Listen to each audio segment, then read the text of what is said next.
Hello and welcome to the Functionally Enlightened podcast with Dr. Sharon Sarita. We interview well-respected medical and functional practitioners, as well as patients who have overcome disabling chronic conditions, such as dysautonomia, and reclaimed their health. These enlightened guests provide helpful tips on managing chronic pain and illnesses, using a combination of traditional and whole-body healing modalities. If you're interested in natural healing and quality of life improvement, you're in the right place. Thank you for listening to today's episode.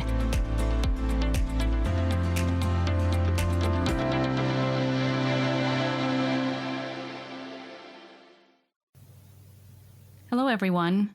Welcome to our podcast. In this episode, we're honored to host Rita Curley, a remarkable individual who has conquered numerous health challenges and dedicated her life to advocacy. Rita's journey is filled with unique experiences. She was diagnosed with dysautonomia, PCOS, and MCAS. She's a mother to a young daughter with nonverbal autism, and she's a survivor of domestic violence and sexual assault. Also, she's a former law enforcement officer. Her commitment to helping others is truly inspiring. However, unforeseen medical complications forced her to leave her career as a law enforcement officer. Rita's determination and holistic approach to wellness led her to a path of recovery and remission.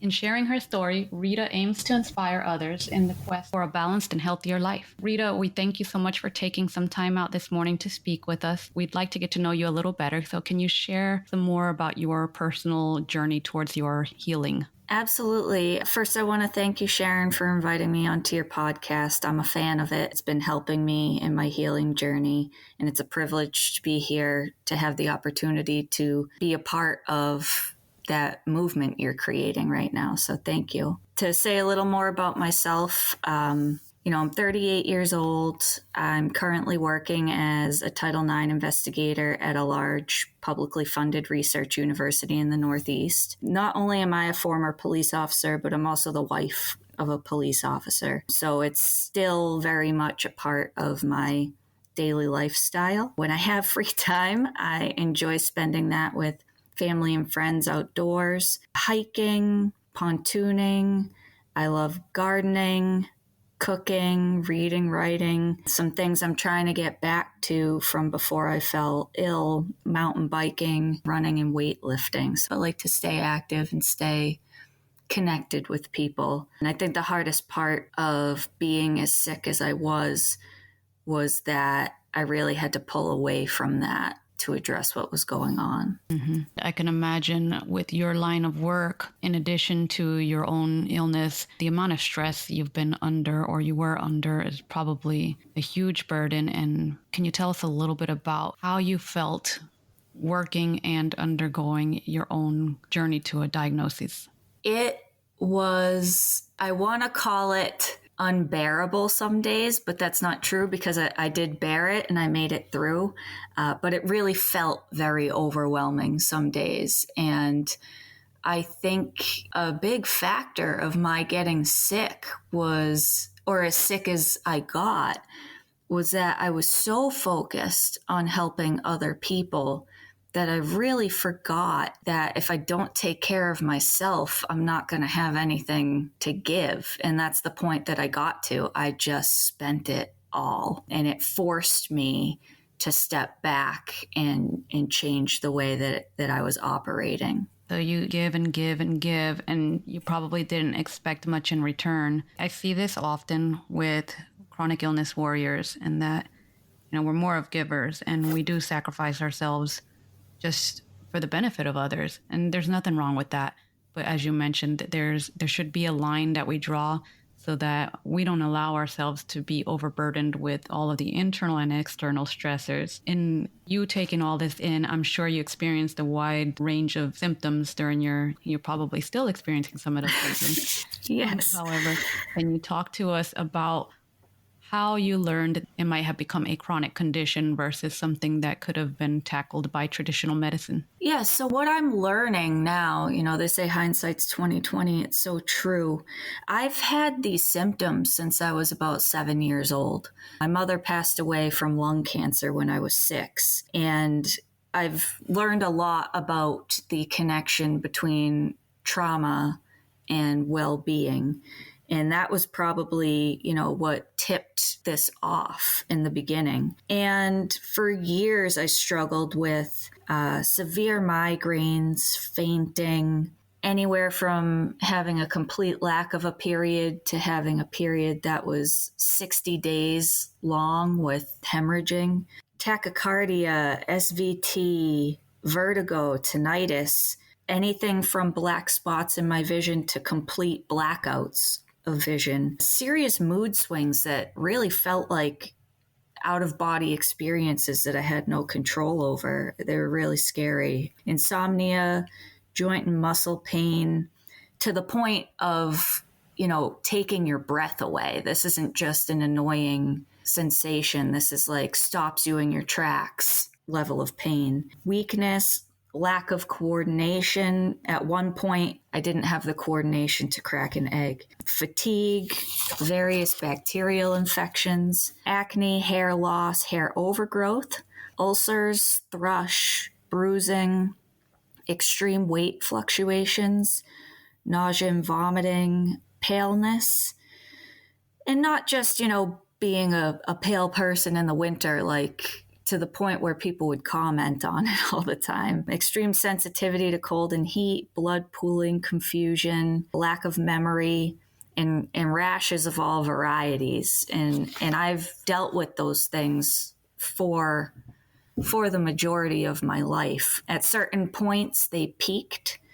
I would say during my pregnancy and my labor and delivery, which ended up being an emergency C-section following 28 hours of labor, there was a noticeable peak in symptoms at that point, as well as after being on the midnight shift as a police officer for several years, things really peaked. And then at its worst was after the third time that I contracted the COVID virus. And that's at the point that it became completely disabling. What you pointed out, or what I'm hearing, is that during some major stresses in life, pregnancy is a pretty long-term stress, but as you mentioned, the actual, going into labor and then having to go into emergency cesarean, that's incredibly stressful on the body. And it's amazing to see how we're expected to jump back to normal routine when we have undergone such an invasive procedure, while at the same time trying to be a caretaker for an infant.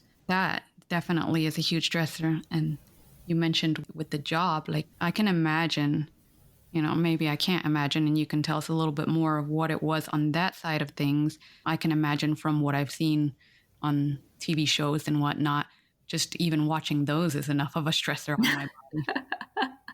It's true. It was simultaneously the best and worst time of my life. The 15 years that I spent serving as a police officer, I loved it. I loved going into work, but I was really not appreciating the amount of stress that I was putting on myself, because I was so thinking of other people all the time and how I could help them. And the way that your adrenaline and your cortisol and your dopamine and all of those hormones are affected by that extreme exposure to stress that you go through as a police officer, especially in a busy jurisdiction. I worked in a busy place and at a department that was just small enough that we didn't really have separate bureaus for things. So as a patrol officer, you were taking on a little bit of everything.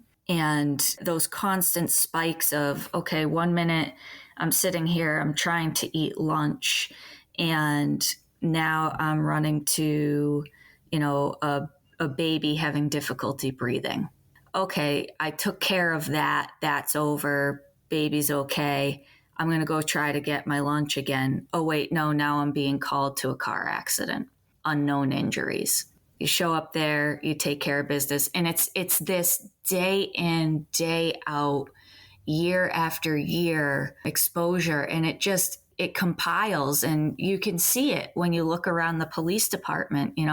in my department, there was a wall of pictures of people that had reached retirement. And in policing, you, on average, retire younger than your typical job. And I'm looking at these pictures around the room, and I mean, these people looked like they were 70 years old and they were 50. And I think that says a lot about what stress does to your body. The longevity factor, it goes out the window. Yeah, and you know, I heard and I saw so much people going out early from heart attacks or cancers or, alcoholism and the disease that brings with it, or, narcotics addictions, all sorts of things. And people will look at that person and be like, oh, they were weak. They let the job get to them. And I would always think to myself, it's amazing they made it as far as they did. Deep. Yeah. With this type of work. And even, we experience traumas differently to things, whether it's surgical trauma or like abusive relationships, which you have a lot of experience with in both personal and in the workforce. Mm-hmm. All of that is to say that, traditional medicine will say stress is a big problem, but they don't give guidance on what specifically about the stress and how to calm it down. So we're talking about physical, chemical, emotional, mental, all of that disrupting our HPA axis. And like you mentioned, the cortisol dysregulation and the impacts to our circadian rhythm. So we're having to deal with all of this, making an imbalanced hormonal system for sure. And that cascades to all of the other functions in the body. A lot of people don't make that connection. And I guess we didn't to a certain extent because we pushed for so long. Yeah, I mean, I was working with young men that, in their mid-20s are being diagnosed with fatty liver disease, and they're not big drinkers. So you have to think to yourself, what is that? And their doctors just tell them, oh, you need to go on a diet. And I'd be talking with them and I'd be like, it's not the diet. Your liver should be able to filter these things at your age. So what else is it? And, I didn't know the answers at that time, but I was at least in the mindset where I was asking those questions. And I would ask those questions of my doctors and they would just say they didn't know. The body's mysterious is an answer I got a lot. Or when I was having my own health issues and having tests come back, sometimes normal, sometimes not, but not being able to really find a root cause that they could treat physically, they would call me weird, which I think is terrible bedside manner. Mm-hmm. I was often referred to as a red flag case. Yeah.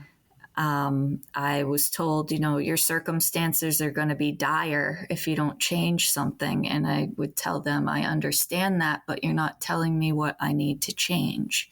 Mm-hmm. So in that respect, they were creating more stress around the problems that existed. And they were offloading their own stress of not being able to figure out what it was onto me and putting the blame on me, which I think was unfair. I do accept responsibility and accountability, but if you're a healthcare practitioner, you really need to be cognizant of what you're saying, how you're saying it, how it can be interpreted. And is this going to be helpful for this person ultimately to hear this?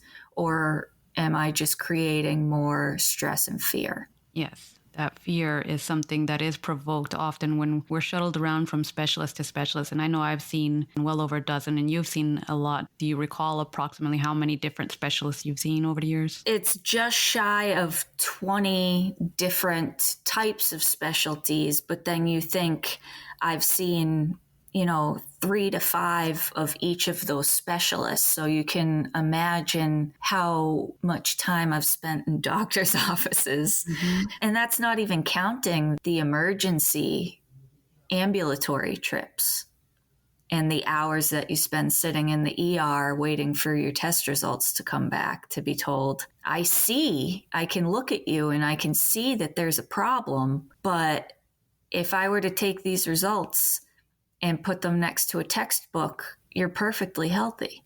Right. Or at least you're within the lab range that excludes you from that disease state. So, Correct. yeah, those labs, especially in the emergency room, we go because we're seeking help because we're in such a dire place at that current moment. But unfortunately, they're not equipped to handle chronic illness, Right. Right. Definitely much needed for those emergency situations. And it'd be a fantastic situation for people with chronic illness to be able to find assistance there when they're having anaphylaxis or if they're having an episode with gastroparesis or something like that. But in my experience, it hasn't really been helpful other than things like IV fluids that were definitely needed at that time. Right. Right. And, I won't deny that, like you're saying, they helped me in those acute episodes. But then when you're seeking guidance after that acute episode is over and you're like, okay, well, why did this happen? Where do I go from here? And they just push you back to your PCP. It's very disheartening. We're going to revisit this again just briefly, but yeah, whenever we get sent back to our PCMs or PCPs, it's generally the same workup. We look to be within the normal range, excluded that disease state.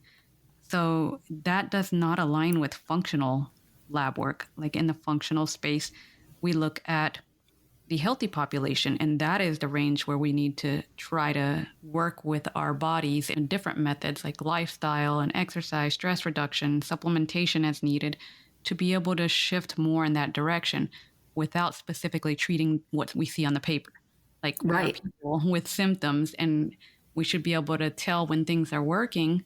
But when we're in such a fight or flight state, when we're really desperate to find answers, it's really hard to notice when symptoms are improving. Yes, I would agree with that. And I got typecasted into a lot of the misdiagnoses that I had just simply because I was a police officer. When they couldn't find the answer, they're like, oh, you have complex PTSD. It does all sorts of weird things to your body. Maybe this is your body trying to tell you that it doesn't want to be doing this stuff anymore. And I would try to explain it to them that is not how I felt, that I would have these medical events and that would create anxiety, that it wasn't the way that they were thinking of it, that I was having anxiety that was creating these medical events. And I found myself constantly having to explain that. And when I had the symptoms flare after my labor and delivery, things got pretty intense. And again, the doctor said, oh, well, you have postpartum depression. I really am not having a difficulty making a connection with my child. I don't feel this is related to that. They just wouldn't listen. And it was very validating when I finally got my dysautonomia diagnosis. Very validating that it wasn't all of these things that they said it was. I remember being admitted to the hospital after I had a mimic stroke, and they were telling me that I must have a traumatic brain injury from all of the fights and car accidents and things like that come along with an active career in policing. And then when all of my CAT scans and MRIs and EMGs and ECGs and EEGs and all of that came back normal, they were like, oh, well, you must have adrenal gland cancer. So you go through all the testing for that. And they're like, well, then it's MS. And even though we don't see lesions, you're probably just really at the beginning stages of MS. So buckle up. Mm-hmm. And as hard as that is on me, that's even harder on my family, that I'm coming back from the hospital every other week. I know they said they thought it was cancer. Great, it's not cancer, but now they're saying it's MS. Just the process to seeking diagnosis so that you can get the proper treatment, that is so traumatic too, because as you said, you're like constantly testing for different things that can hypothetically or no, like literally be worse. But the symptoms are very similar to a lot of those. Like if you look at the list of symptoms under MS, under dysautonomia, and even under cancer, we share a lot of the symptoms.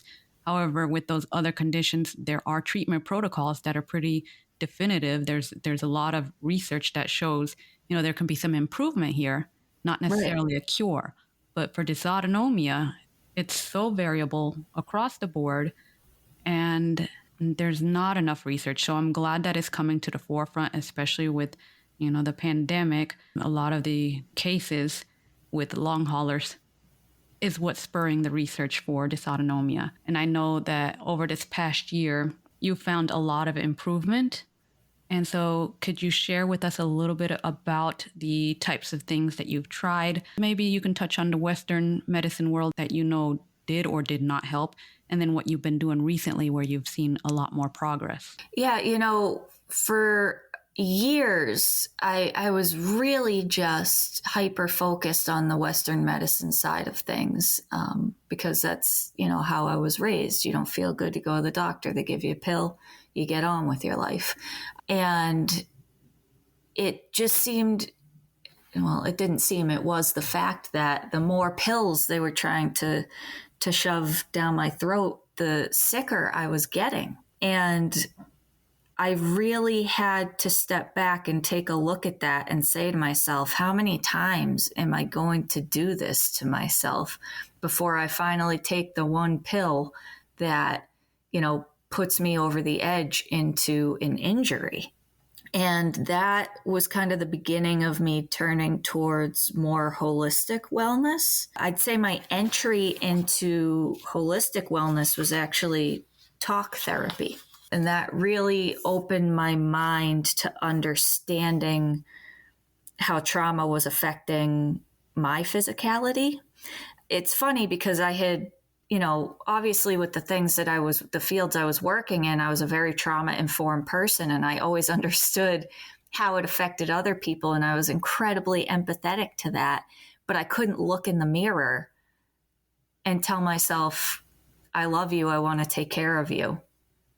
I couldn't do it. I can do that now, but I could not do that when I first started going into those holistic modalities. So I then ventured into tapping or EFT, where you hit pressure points while you're talking aloud to yourself, acknowledging, the symptoms that you're having. That was incredibly helpful. DNRS, the dynamic neural remapping system, aka limbic therapy, that was really, really great.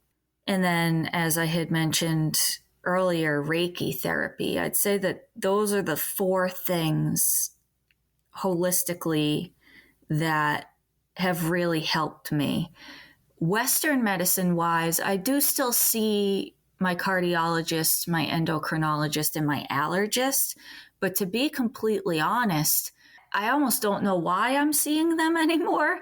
And one of them recently during an appointment told me that they were sorry that I was paying to visit them because they were actually learning more from me than they were helping me. Wow.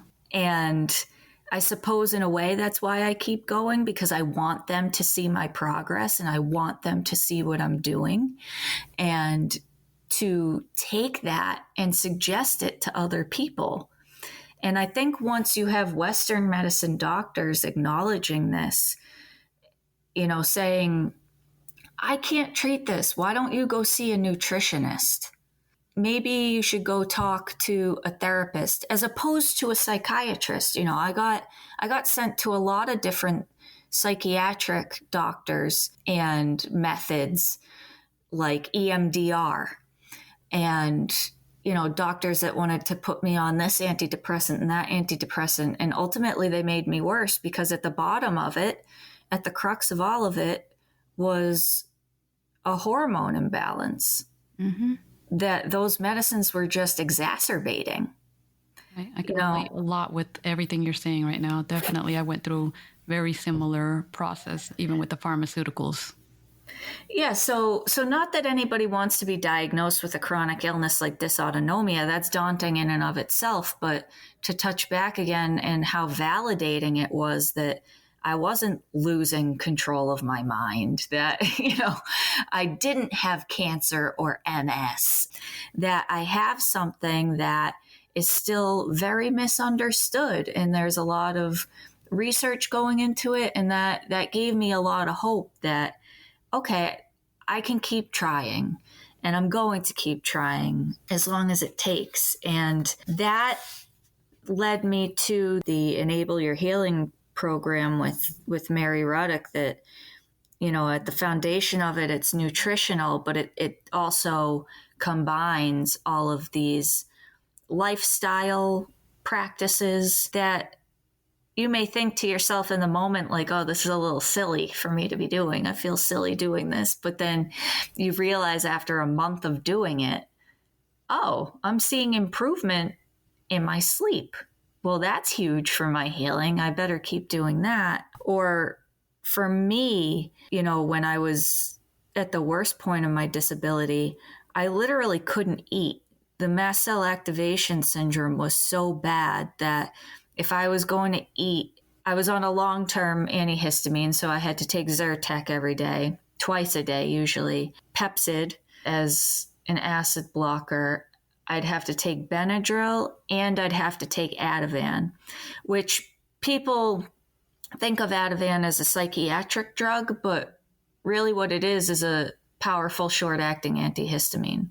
And I would have to take all of those medications just to eat, and I still wouldn't feel good.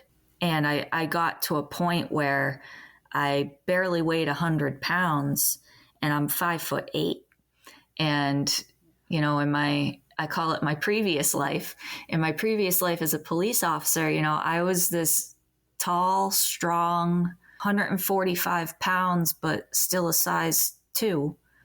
So you can imagine how athletic and muscular that build looks, down to not being able to look at myself in the mirror because I could see every single rib in my back. And my doctor's telling me, we're going to have to be putting you on a tube soon if you can't figure out a way to eat. And, I started Mary's program, and the funny thing about it is you're only eating soup.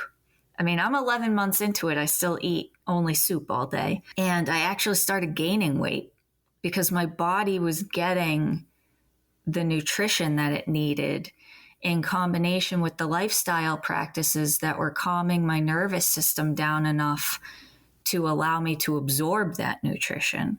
And, sitting here talking to you today, I'm not where I want to be yet, but I'm 125 pounds now. That's significant. I'm off of all medications that I had been taking, except for occasionally needing Ativan or Benadryl when I'm having a reaction to trying a new food. You can't deny that progress, as much as it's not a popular way of living right now. You can't deny it. And that's what my doctors are really in awe of. They're like, we've tried you on every medicine in the book, and you're eating chicken soup and it's healing you. And I'm like, it's not quite that simple, but essentially, yeah, it's not the medicines. It's the lifestyle. This is my thought on it, on the actual protocol that we are both on. It is beyond the soup. Like, it's whole foods. Like, you're always shopping organic, non-processed, grain-free, which is always recommended across the board. Like, we want to be as free from toxins as possible. And the best way is to not have synthesized foods or sprayed with pesticides and herbicides, things like that.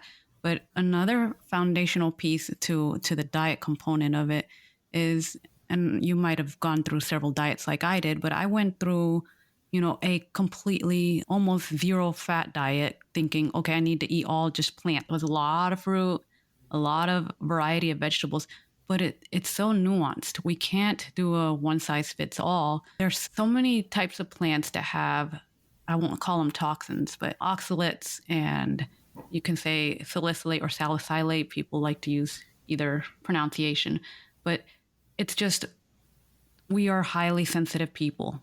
And so our bodies react a little bit more to whether it be lectins or, like I mentioned, oxalates.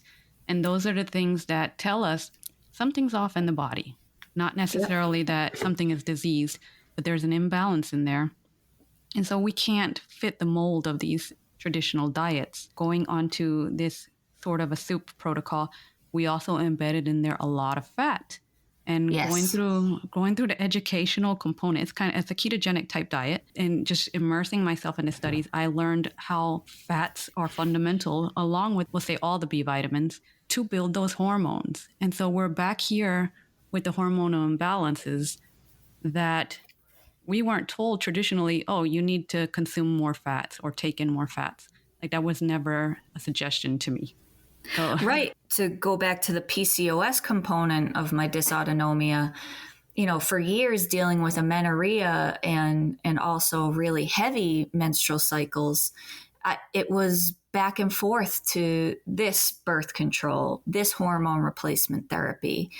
And really, for the first time in my life, and Sharon, I'm 38 years old, I'm having almost a full year of regular monthly periods. I have never experienced that in my entire life. So to me, that is the most significant sign of my healing, particularly as a woman, is that one component coming back online, and then everything else I'm seeing fall in with that. And you said something earlier about being extra sensitive to things that we eat. I don't think that's a coincidence. I'm an empath. That is why I was so good at my job as a police officer, was having that extra sensitivity, not only to people's emotions, but also now I'm learning in my own body to everything that's in my environment. So, yes, my nutrition has very much changed as part of this protocol, but also the detoxification of my surroundings, not wearing makeup anymore, using all natural animal-based beauty products, using my beauty routine has just completely changed. And I was thinking about it this morning while I was washing up before getting ready to do this podcast. I was looking at myself in the mirror and I was thinking about how I used to see these big dark bags under my eyes and be so quick to put makeup on to cover it up, and wham, bam, all set, not a problem anymore. When really, that was my body showing me something was wrong and I was just ignoring it. And that's what we do with medication. You take one medication to stop one symptom and it creates another one, and you hop onto another medication and another and another and another, until pictures saved in my phone of the, more than a dozen prescription pill bottles that I had on my bathroom counter at one point. And now what sits on my bathroom counter is a couple of vitamins, and that's what I take every day, and I feel better than I ever have. And you touched up on the personal care products, also all natural, using things like coconut oil and just natural herbal things. Anything that you would not consume shouldn't be placed on the skin, because your skin is the largest organ. It absorbs and it comes into the bloodstream too.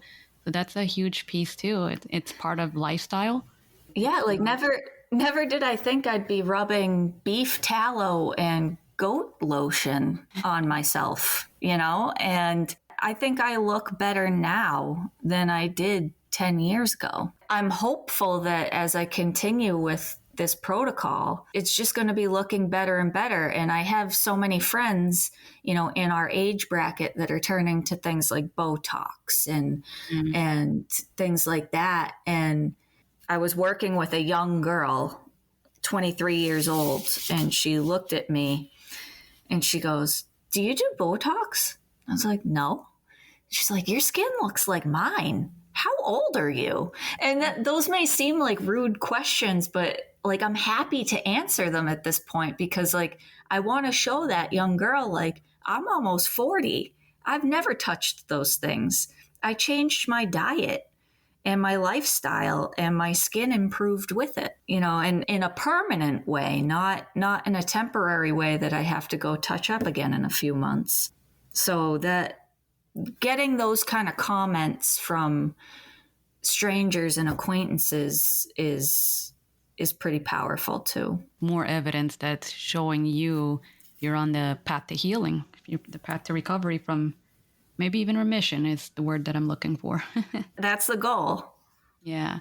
And for clarification to our listeners, we mentioned the consumption of a lot of protein and fats, and this isn't just things that you would pick up in fast food or conventionally raised products. Like you always want to look for that grass-fed, like pasture-raised animal product. And also in terms of the fat, it's not seed oils, it's not margarine and things like that. We're looking at Correct. healthy fats, Yep. butter, raw butter preferably. There's ghee, which is like touted number one, especially for That is what I live off of, is ghee. I go through a glass jar of that every couple of days. I never thought in my life I'd be sitting there consuming almost 190, 200 grams of fat in a day and not be having a heart attack and actually be feeling functionally much better than I was. And I don't know, when you step away from convention, right?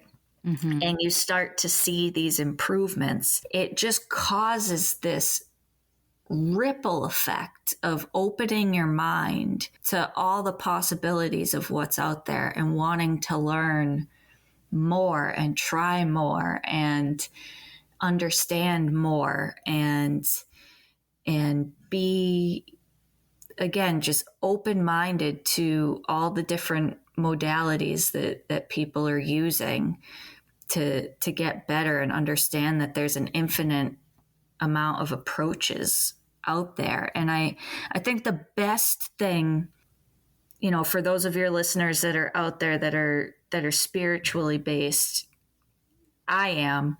And I know I like to think of things as happening for a reason that maybe I don't even understand at that time. But when my daughter was diagnosed with autism, I used to pray constantly, please help me to find a way to just bring her ease. I'm not one of these people that thinks, I have to cure the autism. Neurodivergence can be a beautiful thing, and I am an advocate for that. But there are some comorbidities that come along with autism that can make life very difficult for people on the spectrum. And I would just pray that I would know what to do for my daughter, even when she couldn't tell me how she was feeling.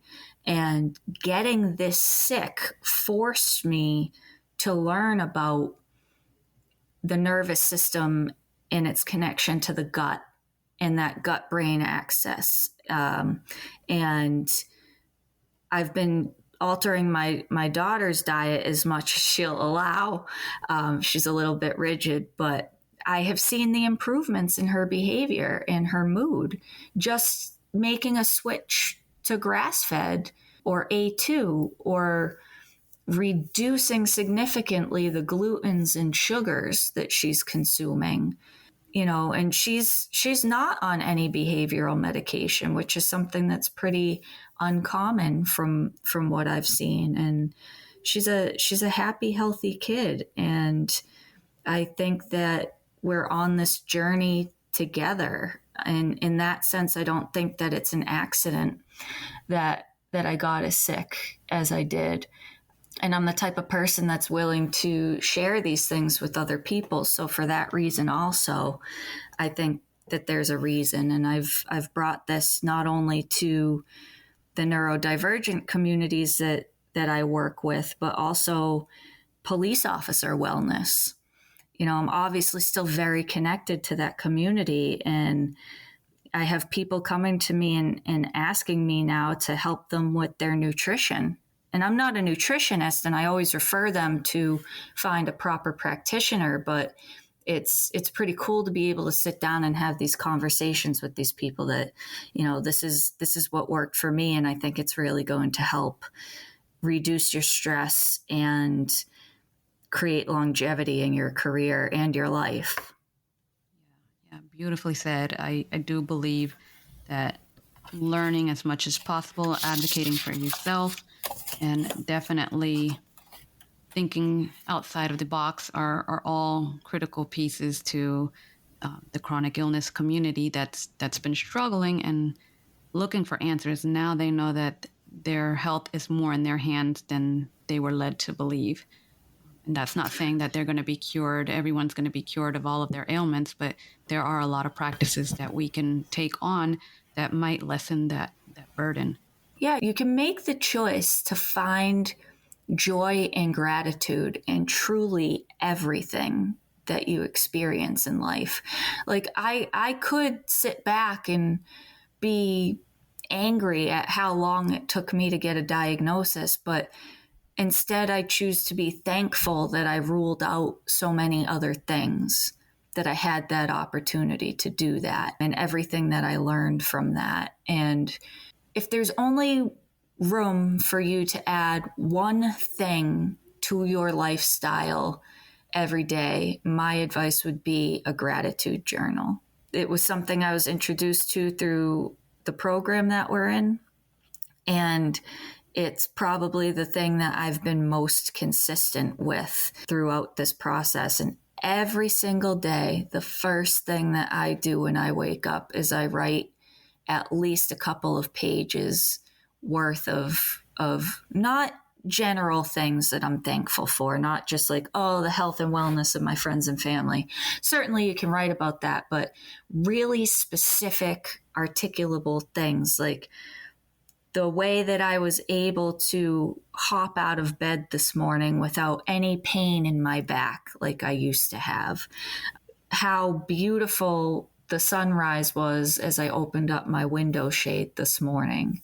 The way that I heard my daughter giggling before I went upstairs to get her out of bed. Like keeping your focus and starting your day off on that foot just has the most amazing effect on how you carry yourself for the rest of your day. And then that compounds into weeks and months. And here I am looking at a year now of practicing that. And I'm just happy with so many aspects of my life, even though I still don't feel fantastic a lot of the times. That gratitude helps carry me through those lows. I love that as a primary pillar to healing. I love that you recommended that, and I hope that our listeners take that into consideration. It's something you can do at home pretty easily, free. Even if you have mobility issues, there's different methods. You can journal and pen. If it's on your cell phone, typing a note, it doesn't really matter. Just as long as you get that feeling of gratitude deep within you. Exactly. Yeah. We appreciate all of your knowledge, your wisdom that you shared with everyone. Is there a way people can reach out to you to maybe learn a little bit more about how your journey progressed and where you're at now? Do you have any type of platforms that people can be on the lookout for you? Yeah, if people wanted to contact me on LinkedIn, I'm under Rita Curley, or I'm always happy to take email at ritamcurley@gmail.com.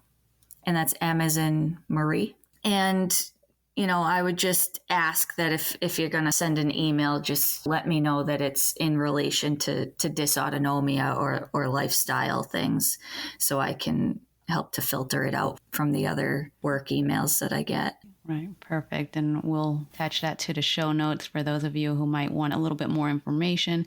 It's very helpful to get perspective from somebody who's been through it all and who has found success in living a more radiant life because of the transitions that have occurred over the last few years. Rita, thank you so much for joining us. We appreciate it. And I know how hard it is sometimes to revisit, especially trial and error cycle that we're in for so long. So thank you. Thank you for the opportunity. It was an absolute pleasure. And thank you to our listeners. We'll see you next time. Don't forget to subscribe to our podcast and also to our Instagram. Our handle is Functionally Enlightened. Dr. Sharon Sarita is not a medical professional and is not providing healthcare, medical, or nutritional therapy services or attempting to diagnose, treat, prevent, or cure any physical, mental, or emotional issue. The information provided in this podcast is for the informational purposes only and is not intended to substitute professional medical advice, diagnosis, or treatment. Always seek advice from your physician or other qualified healthcare provider before undertaking a new health regimen. Do not disregard medical advice or delay seeking medical advice because of information you heard in this podcast. Do not start or stop any medications without speaking to your medical or mental health provider.